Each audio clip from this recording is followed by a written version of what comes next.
यस्सु ने सिर्फ उन लोगों को लेके जाना है जो तैयारी कर रहे हैं।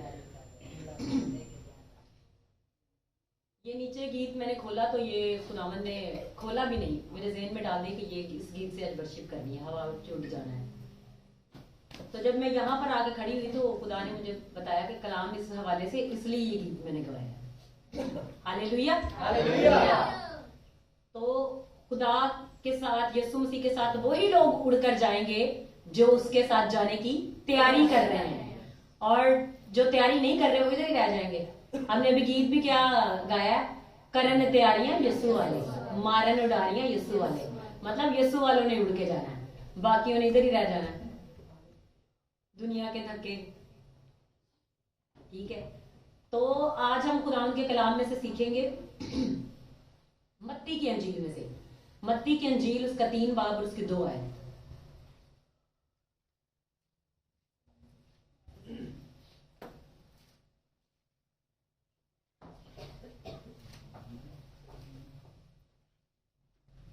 मत्ती की अंजील उसका 3 बाब और उसकी 2 आयत। यहां पर खुदा के कलाम में लिखा है, तौबा करो क्योंकि आसमान की बादशाही नजदीक आ गई है। ये वही है जिसका जिक्र यसाया नबी की मार्फत यूं हुआ था कि बयाबान में पुकारने वाले की आवाज आती है कि खुदावंद की राह तैयार करो, उसके रास्ते सीधे बनाओ। हमने पिछले दिनों हमने यूहन्ना इस्तबागी के बारे में सीखा था। ठीक है, तो वो किस लिए आया था? खुदावंद यीशु मसीह की राह तैयार करने के लिए। उसके ऊपर सिर्फ ये अनॉइंटिंग थी कि वो, ये सिर्फ अनॉइंटिंग, जब मैं बोल रही हूँ सिर्फ अनॉइंटिंग नहीं है, यीशु मसीह की राह तैयार करना कोई छोटी बात नहीं। यीशु मसीह वो वाहिद नजात दहिंदा, अगर कोई इस पर ईमान ना लाए तो वो आसमान की बादशाही को देख भी नहीं सकता उसके नाम में। ठीक है, तो वो यूहन्ना जो था वो यीशु मसीह की राह तैयार करने के लिए आया था, ताकि लोगों को आसमान की बादशाही के लिए तैयार करे। तो कलाम में भी क्या लिखा है? तौबा करो क्योंकि आसमान की बादशाही नजदीक आ गई है। तो यूहन्ना ने अपनी सारी मुनादी में यही लोगों को सिखाया कि तौबा करो क्योंकि आसमान की बादशाही नजदीक आ गई है। और जितने लोग तौबा नहीं करते वो खुदा की बादशाही को देख भी नहीं सकते, एंटर होना दूर की बात है। तो जितनी भी उसने मुनादी किया वो अपने लोगों को कहता रहता था, तौबा करो क्योंकि आसमान की बादशाही नजदीक आ गई है। और तौबा करने की मुनादी सिर्फ वही कर सकता है जो खुदा के रूह की आग से भरा हो, अदरवाइज कोई ये मुनादी भी नहीं कर सकता कि आसमान की बादशाही नजदीक आ गई है। क्योंकि आसमान की बादशाही जो है वो यीशु मसीह को रिप्रेजेंट करती है, खुदा के बेटे बेटियों को जो खुदा के साथ वहां पर जाकर उसके साथ बादशाही करेंगे। तो यूहन्ना जो ऊंट की बालों की पोशाक पहने और चमड़े का पटका अपनी कमर से बांधे रहता था, उसकी खुराक टिड्डियां और जंगली शहद था। वो क्या है, अपनी उसने जो लाइफ स्टाइल है वो खुदा के मुताबिक, कलाम के मुताबिक, उस अपनी कॉलिंग को पूरा करने के लिए उसने अपना लाइफस्टाइल बनाया, तो उसके मुताबिक ही वो चलता रहा। और उसने एक ही मुनादी की है कि आसमान की बादशाही नजदीक आ गई है। और जब दूसरे फकीर और फरीसी उसके पास आते तो उनसे कहता था कि साहब के बच्चों, तुम्हें किसने जता दिया कि आने वाले गजब से भागो? मतलब जो लोग तौबा नहीं करेंगे उनपे गजब है। ठीक है, तो जब यूहन्ना का टाइम पूरा हो गया, हम इसको देखते हैं।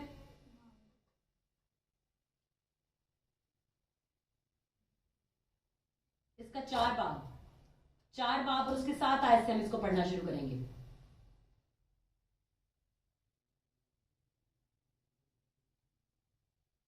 यीशु ने उससे ये कहा, ये भी लिखा, यीशु ने उससे कहा, ये भी लिखा है कि खुदावंद अपने खुदा की आजमाइश ना कर। जब अबलीस यीशु की आजमाइश कर रहा था, फिर अबलीस ने उसे एक बहुत बड़े ऊंचे पहाड़ पर ले जाकर दुनिया की सब सल्तनतें और उनकी शान और शौकत उसे दिखाई। ये मैं इसलिए पढ़ रही हूं कि जब यीशु ने ये मुनादी करना शुरू करनी थी तो उसके पहले से यीशु को भी आजमाइश में जाना पड़ा था। किस चीज की मुनादी? कि आसमान की बादशाही नजदीक आ गई है। यूहन्ना भी इसीलिए भेजा गया था कि वो इस बात की मुनादी करे कि आसमान की बादशाही नजदीक आ गई है। और यीशु मसीह की भी पूरी अगर आप टीचिंग देखो तो यही उसकी मुनादी है कि आसमान की बादशाही नजदीक आ गई। इसके अलावा यीशु ने और कोई मुनादी ज्यादा नहीं की। सबसे ज्यादा जो यीशु ने प्रीच किया अपने लोगों से वो यही कहा है कि आसमान की बादशाही नजदीक आ गई है। और हम इस दुनिया पर आए ही इसलिए कि हम आसमान की बादशाही की तैयारी करें और फिर बाप के साथ हजारों साल बादशाहत करें। अब हम इसकी 4 बाब की 12 ऐसे पढ़ना शुरू करते हैं। और जब उसने सुना कि यूहन्ना पकड़वा दिया गया तो गलील को रवाना हुआ और नासरत को छोड़कर कफरनहूम में जा बसा, जो झील के किनारे जबलून और नफ्ताली की सरहद पर है, ताकि जो यसाया नबी की मार्फत कहा गया था वो पूरा हो कि जबलून का इलाका और नफ्ताली का इलाका यरदन की दरिया की राह यरदन के पार गैर कौमों की गलील, यानी जो लोग अंधेरे में बैठे थे उन्होंने बड़ी रोशनी देखी, और जो मौत के मुल्क और साया में बैठे थे उन पर रोशनी चमकी। मतलब जो लोग तारीकी में थे उनके लिए एक खुशी का पैगाम आया यीशु मसीह की सूरत में, और यीशु मसीह ने ये मुनादी करना शुरू की कि तौबा करो क्योंकि आसमान की बादशाही नजदीक आ गई है। अब हम कह सकते थे यूहन्ना भी तो यही मुनादी कर रहा था, लेकिन उसकी मुनादी पर लोगों ने उस तरह से तौबा नहीं की, क्योंकि खुदा उनके कलाम में लिखा है कि यूहन्ना तो उनको पानी से बपतिस्मा देता था, लेकिन यीशु मसीह के बारे में यूहन्ना ने कहा कि जो मेरे बाद आता है वो तुम्हें आग और रूह कुद्दस से बपतिस्मा देगा। दो चीजें, एक चीज का नहीं, आग और रूह कुद्दस से बपतिस्मा देगा। अगर खाली रूह कुद्दस की बात होती तो वो कहता जी रूह कुद्दस से तुम्हें बपतिस्मा देगा, वहां पर लिखा आग और रूह कुद्दस से बपतिस्मा देगा। मतलब रूह के साथ आग भी इंसानों के अंदर एंटर करती है, फिर जाके वो बादशाही को छीन पाते हैं। अगर आग एंटर नहीं की तो बादशाही को अब छीन नहीं पाएंगे। आगे लिखा है उस वक्त से यीशु ने मुनादी करना और ये कहना शुरू किया कि तौबा करो क्योंकि आसमान की बादशाही नजदीक आ गई है। अब देखिए यहाँ पर यूहन्ना जो है वो पकड़वा दिया गया, और उसके पकड़वाने के बाद यूहन्ना के साथ क्या हुआ, उसका सर कट गया। मतलब यूहन्ना का जब टाइम पूरा हो गया, वो जब ये मुनादी कर रहा था कि तौबा करो आसमान की बादशाही नजदीक आ गई है, तब यीशु ने उस मुनादी को शुरू किया। उसके इख्तिताम पर यीशु ने मुनादी को शुरू किया कि तौबा करो क्योंकि आसमान की बादशाही नजदीक आ गई है। जिस काम को यूहन्ना ने छोड़ा उसको यीशु मसीह आगे लेके चले हैं, क्योंकि वो दोनों एक ही अनॉइंटिंग में मूव कर रहे थे। क्योंकि जब यूहन्ना पैदा होने वाला था तो यीशु की मां मरियम अलिशबा के पास गई थी, और उसके सलाम कहते ही उसने कहा कि बच्चा मारे खुशी के उसके पेट में उछल पड़ा, और वो रूह कुद्दस की कुदरत से भर गया, और वही कुदरत थी जो यीशु मसीह के ऊपर ठहरी हुई थी, वही कुदरत से वो बच्चा भी भर गया। क्योंकि वो कुदरत मरियम के मुंह से जब डिलीवर हुई, क्योंकि वो मरियम के अंदर थी वो कुदरत, क्योंकि वो रूह कुद्दस की कुदरत से यीशु मसीह उसके अंदर मुजस्सम हो चुका था। हालेलुया। तो हम क्या सीख रहे हैं, तौबा करो क्योंकि आसमान की बादशाही नजदीक आ गई है। लेकिन अगर हम तौबा करके उसके मुआफिक चल नहीं रहे और फल नहीं ला रहे, तो हम उसकी बादशाही की तैयारी में नहीं है।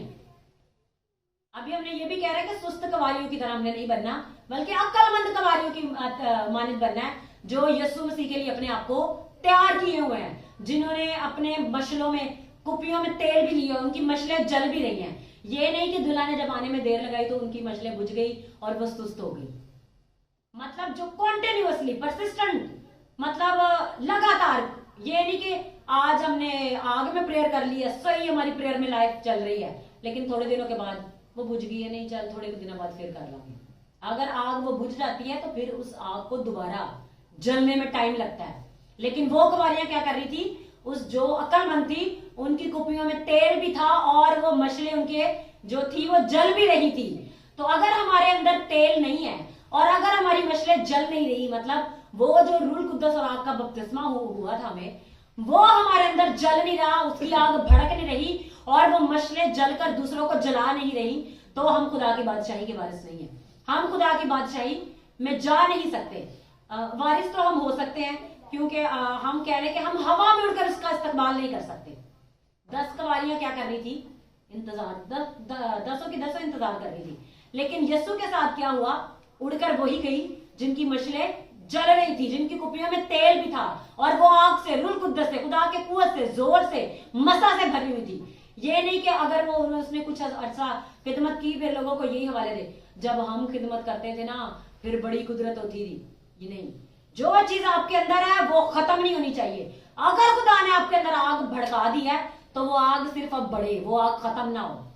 और दुश्मन की कोशिश क्या होती है कि वो सबसे पहले हमारे अंदर उस आग को बुझाए, वो उस आग को खत्म कर दे।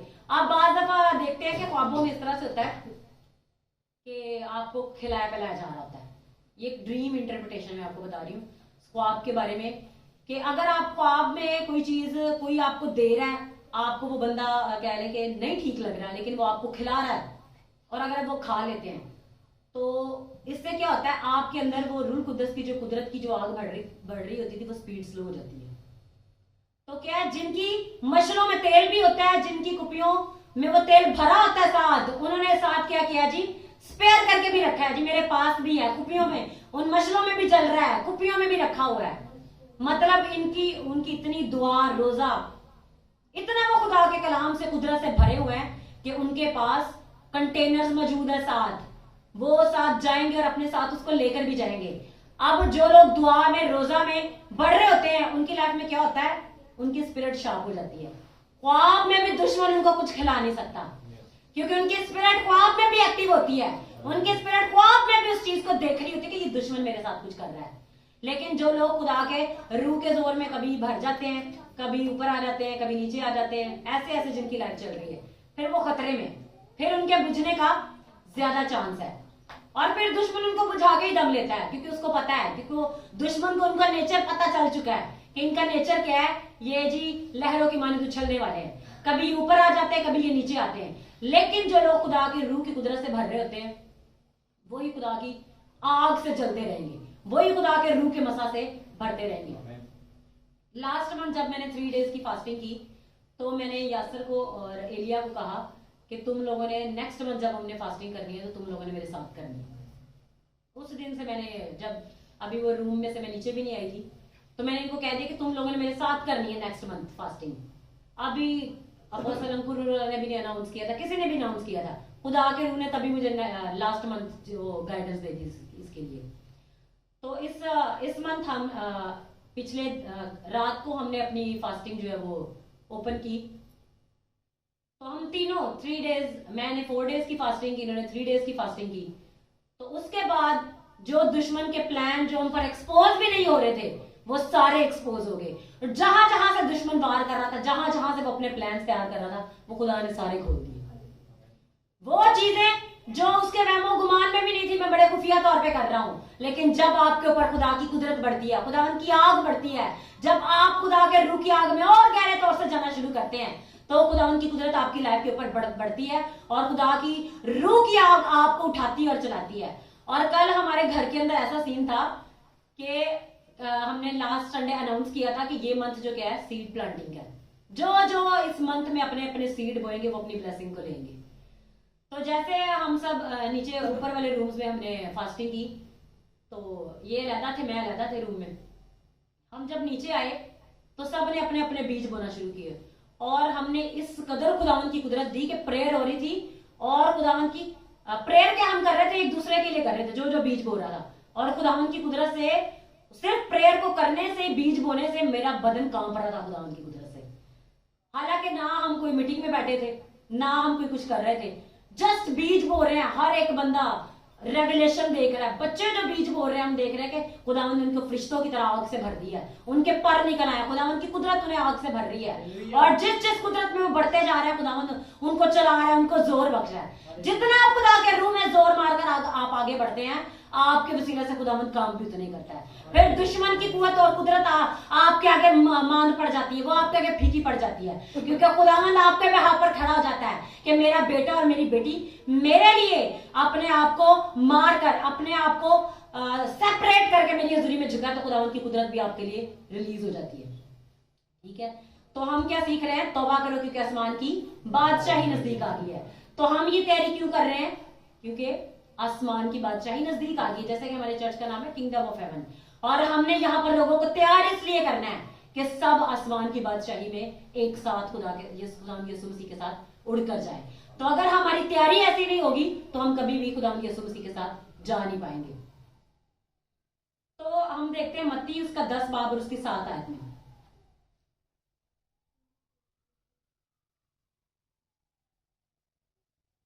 सात से भी बल्कि हम 5 से इसको पढ़ना शुरू करेंगे। 10 बाब और उसकी 5 आयत। इन 12 को यीशु ने भेजा और उनको हुक्म देकर कहा, गैर कौमों की तरफ ना जाना और सामरियों की किसी शहर में दाखिल ना होना, बल्कि इस्राएल के घराने की खोई हुई भेड़ों के पास जाना और चलते चलते ये मुनादी करना कि आसमान की बादशाही नजदीक आ गई है। बीमारों को अच्छा करना, मुर्दों को जलाना, कोड़ियों को पाक साफ करना, बदरूहों का निकालना। तुमने मुफ्त पाया मुफ्त देना, न सोना अपने कमरबंद में रखना, न चांदी, न पैसे रास्ता के लिए, न झोली लेना, न 2 कुर्ते, न जूतियां, न लाठी, क्योंकि मजदूर अपनी खुराक का हकदार है। हालेलुया। जब हम खुदा की बादशाही की मुनादी करेंगे तो ये चीजें हमें मांगनी नहीं पड़ेंगी कि खुदावंद हमारी मिनिस्ट्री में बीमारों को अच्छा कर, मुर्दों को जला, कोड़ियों को पाक कर। हमने बस मुनादी करनी है और वो सारे काम खुदावंद यीशु मसीह के नाम में, उसकी कुदरत से हमारे लाइफ में, हमारी मिनिस्ट्री में, हमारे घरानों से, हमारी जिंदगी से होना शुरू हो जाएंगे। हालेलुया। तो यहां पर हम देखते हैं कि उन 12 को मसा करके, उनको अनाइंट करके यीशु ने भेजा था। और अभी जो मुझे यीशु मसीह कह रहा है कि यहाँ पर जितने लोग खिदमत के लिए बढ़ना चाहते हैं और वो इस मुनादी को लेकर आगे बढ़ना चाहते हैं, खुदावंद आज बोल रहा है कि आज उनको अनाइंट किया जाएगा। हमने ये कोई प्लान नहीं किया, अभी खुदावंद ये बोल रहा है कि हमने क्या जो इनको आज अनाइंट करना है और वो अनाइंट किए जाएंगे और वो खुदावंद की कुदरत से जब इस कॉलिंग को लेकर वो चलेंगे, जो कॉलिंग हमारी इस मिनिस्ट्री के ऊपर, इस चर्च के ऊपर है, वो लेकर चलेंगे तो खुदावंद की कुदरत उन्हें ऐसे ही चलाएगी। लेकिन उनको जो वफादार रहेंगे, जैसे पौलुस यीशु मसीह के सारे शागिर्द उसके साथ वफादार थे। खुदावंद यीशु मसीह ने क्या कहा था, जान देने तक वफादार है तो मैं तुझे जिंदगी का ताज पहनाऊंगा। अगर कोई शख्स वफादारी छोड़ दे तो क्या होगा, वो अपनी जगह पे कायम नहीं रह पाएगा। अगर हम मुकाशफा की किताब में पढ़े तो वहां पे लिखा है कि तूने पहली सी मोहब्बत छोड़ दी है, अपनी जगह पर वापस आ, तौबा कर, नहीं तो मैं तेरे चिराग को तेरे उस जगह से हटा दूंगा। मतलब तुझे उस जगह से खत्म कर दूंगा जहां पर तू है। ठीक है, तो अभी हम क्या कह रहे, गीत भी ज़बूर गा रहे थे, तेरे हथियार होंगे खुदावंदी वफादार। तो वफादारी क्या है, एक शैतान के खिलाफ एक हथियार है। जब हम खुदा के साथ वफादार हैं, हम पूरी अपनी दिल से, रूह से, जान से खुदा के साथ चल रहे हैं, तो दुश्मन हम पर गालिब नहीं आ सकता। वो दुश्मन हमें गिरा नहीं पा सकता।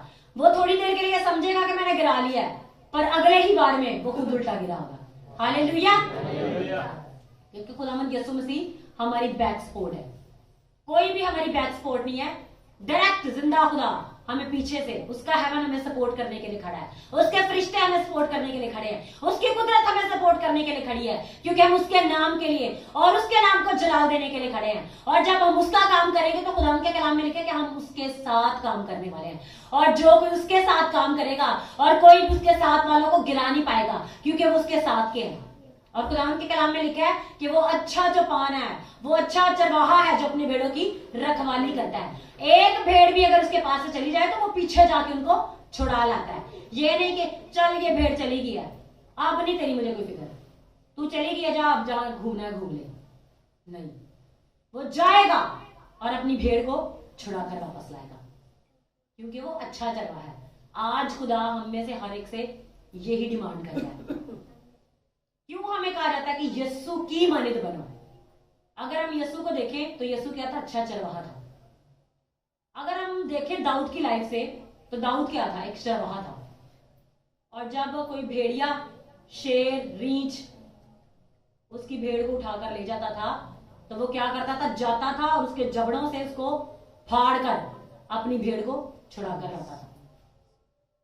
अब ये नहीं जैसे ज्यादातर पता नहीं मुझे कई चर्चेस में ऐसे होता है कि वो चले गए, जा तू भी को मिला है, नहीं, फिर उसके लिए दुआ की जाएगी कि खुदावन ये भेड़ तूने मुझे दी है, और अगर तूने ये मुझे वफादारी के साथ मेरे साथ चलने के लिए दी है तो ये वापस आएगी। उसके पीछे प्रेयर, उसके पीछे खुदावन के नाम की हजूरी में झुकना कि खुदावन ये तेरे नाम की खातिर बचाया गया, जैसे मैंने आसमान पर उड़कर तेरा इस्तकबाल करना, ये मेरे साथ वैसे ही जाए, कोई इसे मेरे हाथ से छीन ना ले। क्योंकि यीशु मसीह कहता, खुदावन जितने लोगों को तूने मुझे दिया, मैंने उनमें से एक को भी नहीं खोया, सिवाय उनके जो हलाकत के फर्जंद थे। जो पैदा ही हलाकत के लिए, उन्होंने तो खोए जाना, उन्होंने कभी भी उड़कर खुदावन का इस्तकबाल नहीं करना। लेकिन जिनको खुदावन ने इस बुलावे के लिए बुलाया है कि वो उड़कर यीशु का इस्तकबाल करें, उड़कर उसकी बादशाही में दाखिल हो, तो खुदावन भी उनके लिए बोल रहा है कि वो नीचे नहीं रहेंगे। खुदावंद उन्हें जोर बख्शेगा अगर वो दुआ में, रोजे में, अगर वो और खुदावंद की हजूरी में जोर मारकर बढ़ना शुरू कर देंगे। और ये हमने नवंबर के फर्स्ट वीक में हमने ये अनाउंस किया था कि नवंबर और दिसंबर में जो लोग प्रेयर और फास्टिंग में रहेंगे, गैर ज़बानों में दुआ करेंगे, वो खुदावंद की कुदरत को, उसके जलाल को अपनी लाइफ के ऊपर देखेंगे, और वो देखेंगे, अपनी गवाहियों को लेंगे, और दुश्मन उनके आगे शर्मिंदा होंगे, और खुदावंद की कुदरत उनकी लाइफ के अंदर बढ़ती चली जाएगी। और दुश्मन उन पर कभी भी ये नहीं कह पाएगा कि मैंने इन्हें फाड़ा, मैंने इन्हें गिराया और ये मेरे सामने खड़े न रह पाए, क्योंकि खुदावंद का कलाम कह रहा है कि तुम्हारे दुश्मन कभी तुम्हारे आगे खड़े न रह पाएंगे, तो तुम्हारे आगे आएंगे एक रास्ता से और भागेंगे 7 रास्तों से। हालेलुया। अब कौन से लोग खुदा की बादशाही में नहीं जाएंगे? पहले तो ये है ना कि हमें अगर बादशाही के लिए तैयारी करनी है तो हमने देखना है कि कौन कौन सी चीजें हैं, कौन कौन सी बातें जो हमारी लाइफ के अंदर ना हो। ये नहीं कि हम प्रेयर करते रहे, दुआ करते रहे, लेकिन बहुत सी बातें हम खुद भी ना उनको अपनी लाइफ से निकालना चाह रहे हैं। नहीं खुदावंद इनको रहने दे, मैं चल तो रहा हूं, ऐसे नहीं होता। ठीक है, तो आयम खुदावंद के कलाम में से सबसे पहले मुकाशफा उसका 22 बाब और उसकी 12 से 15 आयत को देखेंगे।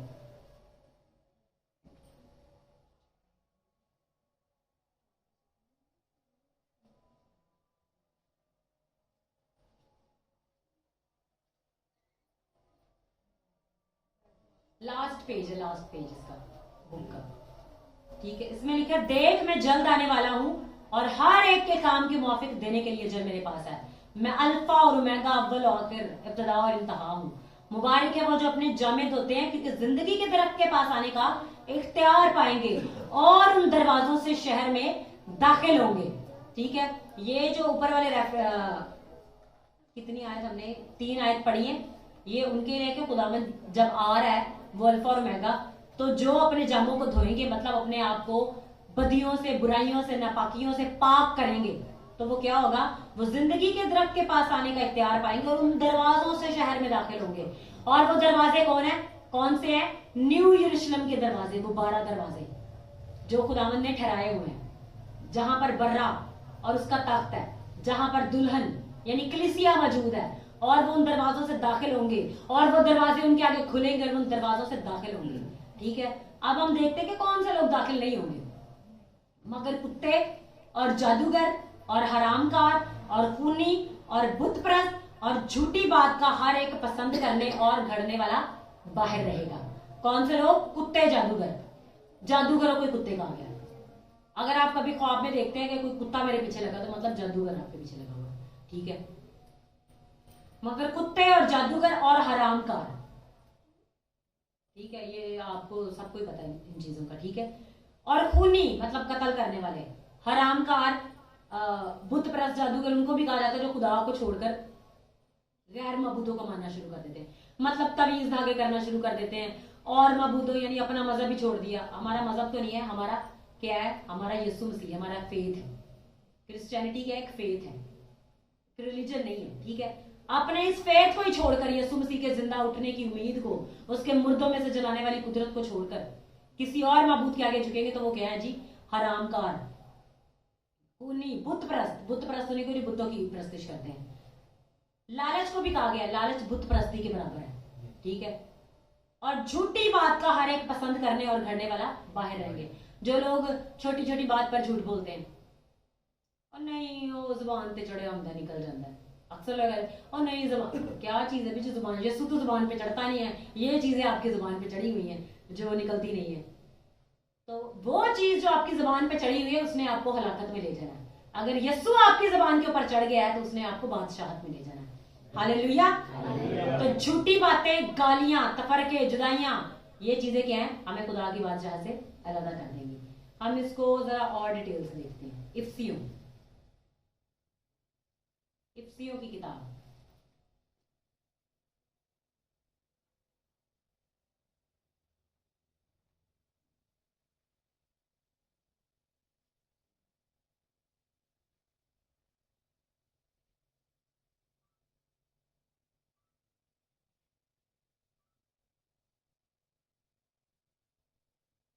इसकी भी हम पहली आयत से पढ़ना शुरू करेंगे, 5 बाब की पहली आयत से।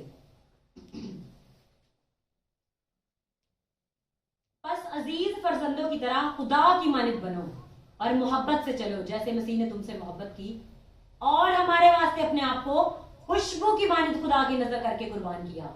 और जैसा कि मुकद्दसों को मुनासिब है, तुम में हरामकारी और किसी तरह की नापाकी या लालच का जिक्र तक ना हो, और ना बेशर्मी और बेहुदा गोई और ठट्ठाबाजी का हो, क्योंकि ये लायक नहीं, बल्कि बरक्स इसके शुक्रगुजारी हो। क्योंकि तुम ये खूब जानते हो कि किसी हरामकार या नापाक या लालची की जो बुत परस्त के बराबर है, मसीह और उसकी बादशाही में कुछ मिरास नहीं। मतलब इन लोगों की तो खुदा के साथ मिरास ही नहीं, मतलब ये खुदा की बादशाही में दाखिल नहीं हो सकते। अगर कोई इन चीजों के साथ ख्वाहिश करे कि मैं मसीह की बादशाही में दाखिल होगा, तो फिर वो ख्वाहिश अंदर के अंदर ही रह जाएगी।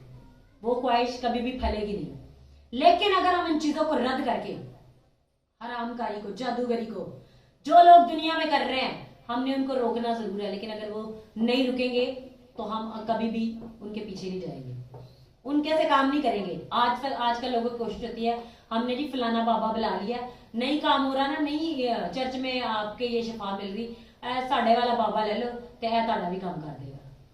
ये साढ़े बाबे दे कोल ज्यादा शक्तियां नहीं, यस्सु दे कोल बहुत ही शक्तियां। जो यस्सु के पास पावर है, कलाम में लिखा है कि आसमान के नीचे और जमीन के ऊपर आदमियों को कोई दूसरा नाम ही नहीं बख्शा गया जिसके वसीला से हम निजात पा सकें।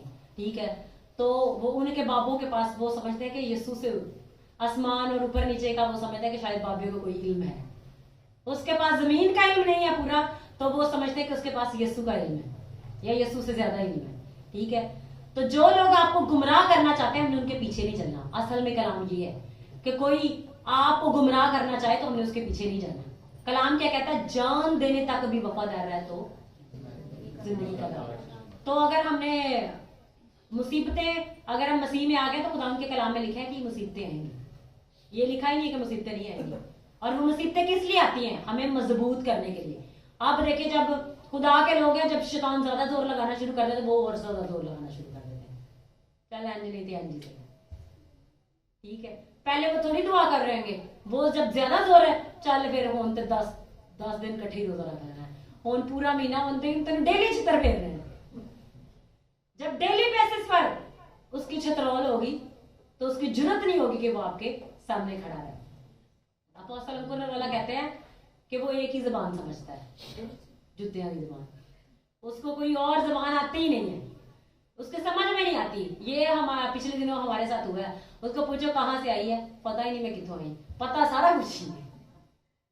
ठीक है, बस क्या सिर्फ उसको जुतों की जबान समझ आती है और उसको किसी चीज की जबान समझ नहीं आती। और जो लोग जुतियां उसको मारना शुरू करेंगे, आग से भरी हुई जुतियां, उसको फिर उनकी जबान भी समझ आएगी, उनके आगे वो खड़े भी नहीं रह पाएंगे। हालेलुया। तो हमने सबसे पहले जो हमारा काम है, हमने आग से भरना है, रूह और आग से भरकर खड़े हो जाना है। पहले मैं बैठ के प्रेयर कर रहा था, अब मैंने घुटनों पे शुरू कर दिए, घुटनों पे भी खड़ी हो गया। कुछ लोग जमीन पे औंधे मुंह हो जाते हैं। मैं आपको अपनी एक गवाही सुनाती हूँ, बहुत साल पहले की बात है। उस वक्त मैं खुदा के रूह में इतना ज्यादा मूव करना शुरू हो गई थी कि मेरे पे एक बहुत बड़ी आजमाइश आई। मुझे नहीं पता था, मैं समझी शायद मेरी हो छुट्टी, मैंने मर जाना है। अब जो मेरे पे शुरू हो गया ना, अब मेरे खात्मा है। तो मैंने डर की वजह से क्या किया, कमरा बंद करके मैंने 7-8 दिन कमरे में उल्टे लेट के मैं प्रेयर ही करती रहती थी। ना मुझे पता था मैं क्यों कर रही हूँ, बस यही था, बस ये भी नहीं पता था मैंने प्रेयर करनी क्या है। उस वक्त मुझे कोई नॉलेज भी नहीं होता था, लेकिन खुदावंद की कुदरत बहुत ज्यादा होती थी। नॉलेज मुझे कोई नहीं था, लेकिन इतना पता था कि जो खुदा का रूह मेरे अंदर डाल रहा है, मैंने वो काम करना है। मैं उल्टे लेट के मैंने 7 दिन लगातार ऐसे ही प्रेयर की और उसके बाद वो मुसीबत खत्म हो गई। नहीं तो उससे पहले मुझे ये लगता था कि नहीं बस अब मेरे आखिरी दिन चल रहे हैं, बस मेरी मसीह में इतनी जिंदगी थी।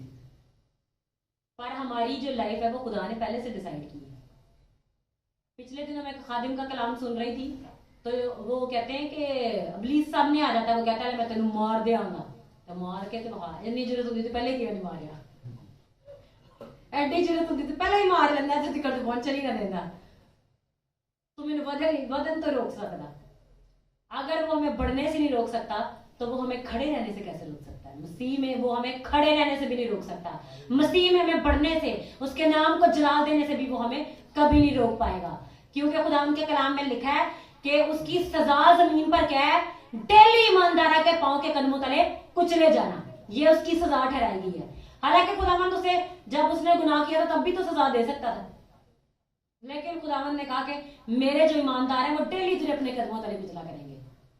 तो उनको गिराने के लिए आया करेगा, लेकिन वो डेली तेरे पे फतह पाएंगे, डेली छितरों से तेरी पहले वो लिटरेशन करेंगे। जब तू सेट सुट हो जाएगा फिर तुझे पैरों तले रोन देंगे। जब उसका काम ही ये है कि उसने जूतियां खानी है, तो अगर हम उसके अलावा बड़े प्यार से कोई बात करें तो फिर हम गलत हैं।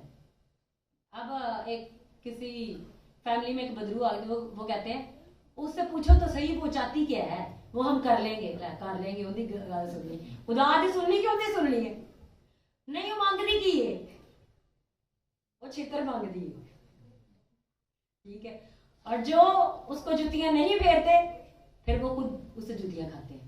तो अब डिसीजन ये हम पर है कि हमने उसे जुतियां मार मार के खुदा की बादशाही में जाना है, उससे जुतियां खानी है और उससे जुतियां खा के उसके साथ आग और गंधक की झील में जाना है।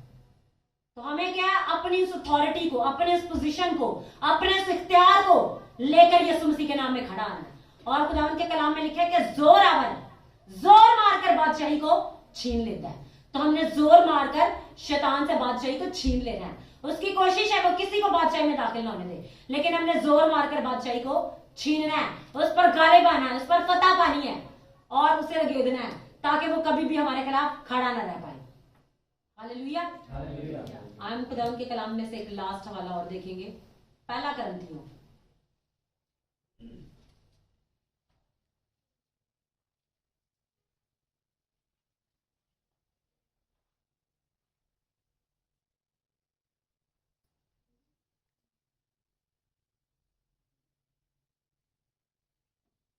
और 6 बाब और उसकी 9 आयत से हम पढ़ना शुरू करेंगे। अब ये मैंने आपको इस गलतियों की किताब में से आपको मैंने पहले ही जो जिस्म के काम है यानी गुनाह के जो काम है, गुनाह क्या है, गुनाह ये शैतान की अंडर ये सारी जितनी भी उसकी पावर्स हैं। मैंने आपको पहले बताया कि किसी भी शख्स के अंदर कोई झगड़ा, कोई लड़ाई, कोई फसाद, जब वो अपने घर में दूसरों का जीना जिसने हराम किया हो तो वो क्या, उसके अंदर स्पिरिट है, उस चीज की वो स्पिरिट होती है। गुस्सा, हसद, तफरके, जुदाइयां, ठीक है, ये सारी क्या चीजें, ये स्पिरिट्स हैं। ये हम कह नहीं सकते, ये गुनाह तो इनको कहा जाता है, गुनाह आता कहां से, शैतान को कहा जाता है, झूठ का बाप, ठीक है, गुनाह उससे निकला है, ठीक है। और ये सारे काम किसके हैं, शैतान के, और ये सारी चीजें उसके अंदर से आती हैं। और जब उसके से काम आपकी लाइफ में आ गया तो इसका मतलब है शैतान की कोई ना कोई चीज आपके अंदर एंटर हो चुकी है, ठीक है। तो हम इसको पढ़ते हैं 6 बाब और उसकी 9 आयत से। क्या तुम नहीं जानते कि बदकार खुदा की बादशाही के वारिस ना होंगे, फरेब ना खाओ, ना हरामकार खुदा की बादशाही के वारिस होंगे, ना बुतप्रस्त, ना जनाकार, ना अयाश, ना लौंडेबाज, ना चोर, ना लालची, ना शराबी, ना गालियां बकने वाले, ना जालिम। और बात तुम में ऐसे ही थे भी मगर तुम खुदावंद यीशु मसीह के नाम से और हमारे खुदा के रूह से धुल गए और पाक हुए और रास्तबाज भी ठहरे।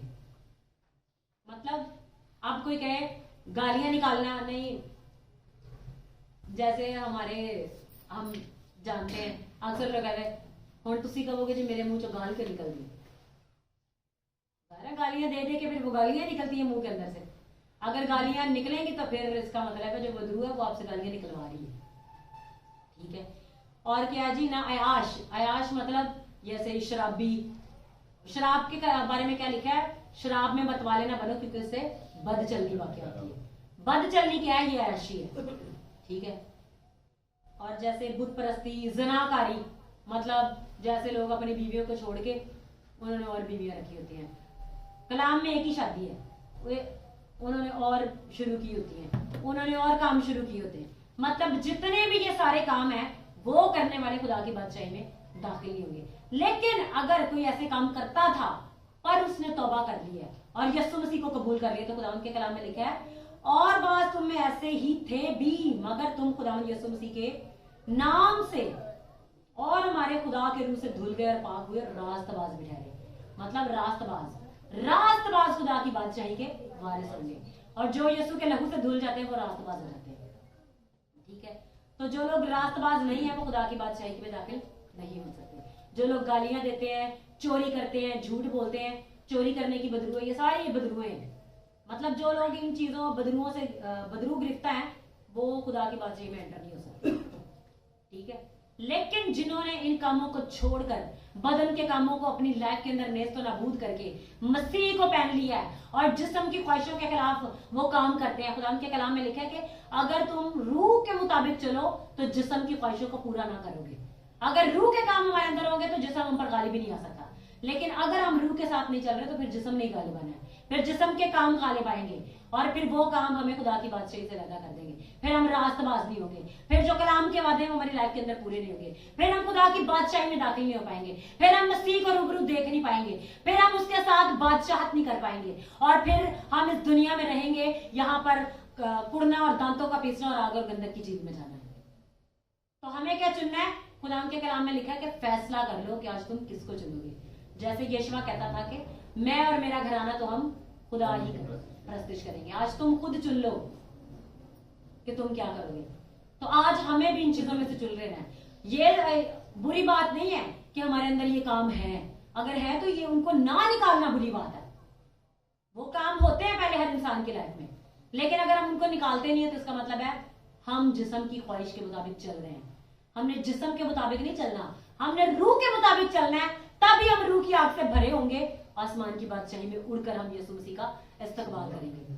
तो हम सब अपनी आंखों को बंद कर लें, अपने सरों को झुका लें और सब खुदा से आज उसके रूह की आग को और जोर से, उसकी कुदरत को, उसके मसा को, उसकी हजूरी को, उस आग को जो हमें उसकी बादशाही में ले जाए, मांगना शुरू करेंगे। सब अगर आप घुटने हो सकते हैं तो घुटने हो जाए, जैसे आपका दिल चाहता है वैसे होकर खुदा की बादशाही के लिए पुकारना शुरू करें।